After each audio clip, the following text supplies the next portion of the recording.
Now that your graham crackers are nice and fine, you're going to remove them.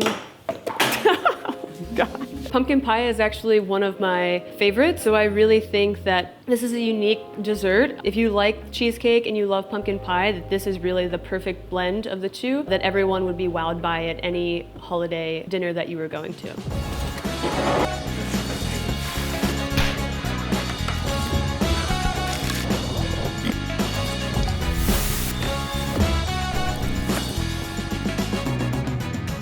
Hi, my name is Chef Seghi and I'm the executive pastry chef at Eberly in Austin, Texas. Today we're going to be making my favorite fall dessert, which is a pumpkin cheesecake with a cold brew whipped cream. The first thing that we're going to do to get started is going to be make the graham cracker crust. So you'll need a food processor. You can start by breaking up the pieces into slightly smaller pieces as you're adding them.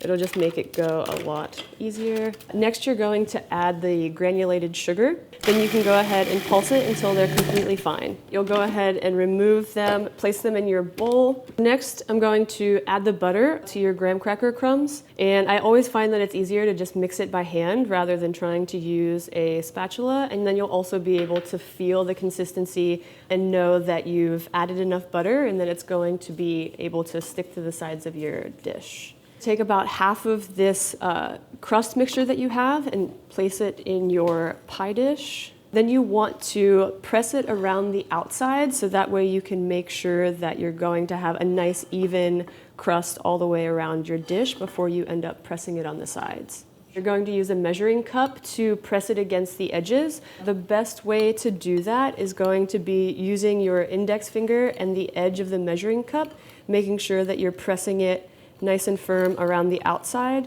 Then once you are finished with the sides, you can go ahead and add the remainder of the graham cracker crust into the bottom. Spread it around, that way you'll get a nice even layer, and then you'll use your measuring cup one more time to firmly press it into the bottom of the dish. One of the reasons I really love baking in porcelain is it does have a lot of nonstick qualities to it. There's no need to use any type of pan spray whenever you're baking. Now that your crust has been pressed into your baking dish, we preheated the oven to 325 degrees and you're going to bake this. The crust is baked and now I'm letting it cool. In the meantime, I'm going to start making the filling. The first thing you're going to need to do is whisk together your pumpkin, creme fraiche, and your spices. This is just to make sure that all of your spices are fully incorporated into the mix. Now you can go ahead and sit your pumpkin mixture to the side, and we're going to use a stand mixer to then start making the filling. We're going to add cream cheese. You're going to want this to soften at room temperature for about an hour before you start making it. Then you're going to add granulated sugar. I like using granulated instead of light brown sugar, just because I feel like it makes the dessert feel a little lighter, especially after, a large dinner around the holidays. On a low speed, you're going to start to cream your sugar, cornstarch, and cream cheese together until it's nice and smooth. I would say it would take about 5 minutes total for everything to kind of mix fully together, especially if your cream cheese is room temperature. It shouldn't take very long. Once you can tell that everything is nice and smooth, go ahead and scrape down the sides of your bowl, just so that way you can make sure that everything is getting incorporated evenly. And then this is about the consistency that it should look like, nice and smooth, almost like a whipped frosting. Next, you're going to add your eggs one at a time. It's always better to crack your eggs into a separate bowl, just in case you get any eggshells, you'd be able to pull them out instead of putting the eggs directly into the mixing bowl itself. Now you're going to add your eggs one at a time, making sure that they are getting fully mixed in between each addition. And you'll also want your mixer on a low speed once again. Once you've added all of your eggs, you can go ahead and add your vanilla.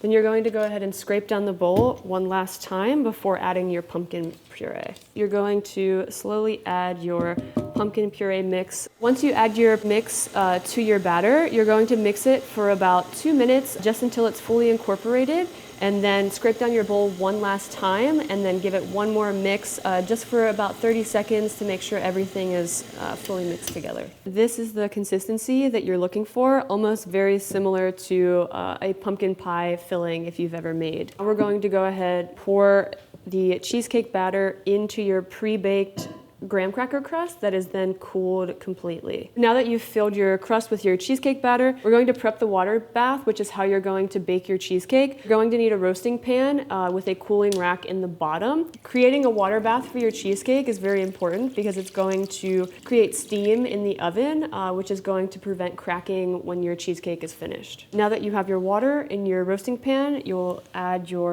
cheesecake, and we're going to put it into a 325-degree oven. If you have a thermometer, the inside temperature of your cheesecake is going to be about 180 degrees when it's finished baking.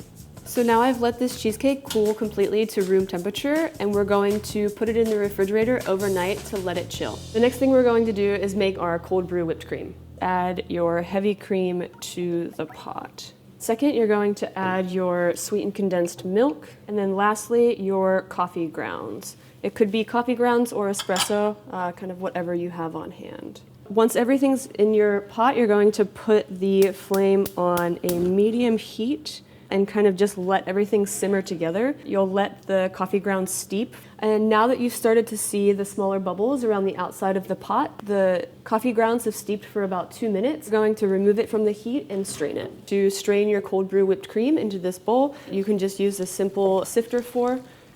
You're not going to want all of these coffee grounds in the actual cream itself. It's really just for the flavor. That's what the steeping was for. And then you're just going to gently move everything around to get the cream to push through the sifter. And then you'll be left with all of the coffee grounds that you can then just discard. Place your cold brew whipped cream in the refrigerator for about 2 hours until it's completely chilled. So I've let this cheesecake chill overnight in the refrigerator. Now to unmold the cheesecake, I've heated up some water in this pot that we're going to add to the roasting pan without the rack this time. So we'll go ahead and pour your hot water into your pan. You're going to need to submerge the bottom of your pie dish in the hot water just to help the crust actually release from the sides of the dish. We'll let it rest in this water for about 5 minutes before we unmold it. Now that your cheesecake has been submerged in your warm water for about 5 minutes, I'm going to run a knife around the outside of the dish just to make sure that it's going to be coming away from the sides. You're going to take it out. We're going to cover it with a piece of plastic wrap just to ensure that nothing sticks to the plate. You'll invert your plate onto the top of the dish. Go ahead and flip it upside down. You want to give it just a few moments just to kind of sit, just to ensure that it's going to pop right out of your dish. And moment of truth. Pull off your top plate. And now with your cheesecake plated, it's time to whip the cold brew whipped cream. Taking your cold brew whipped cream out of the refrigerator, it's been chilling for about an hour, and you're going to pour it into your stand mixer and then start it on a low speed to start to whip.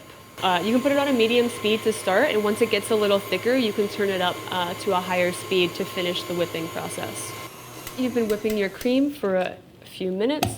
I just wanted to show you the consistency that it's going to be. You kind of want in between medium and stiff peaks. This is going to be the perfect consistency to decorate your cheesecake with. Let's go ahead and decorate the cheesecake. You're going to top the entire cake with your whipped cream, and then you want to start in the middle and press out to the edge of your cheesecake until you reach where the crust is, and you're going to just turn the plate as you're using your offset to go all the way out to the edges.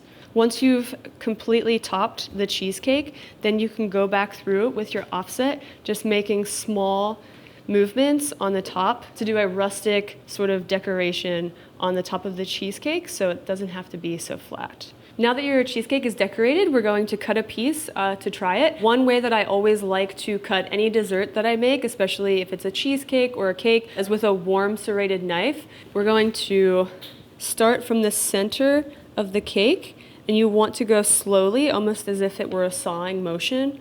Do your first slice, clean your knife, and then go ahead and cut the perfect size that you would like.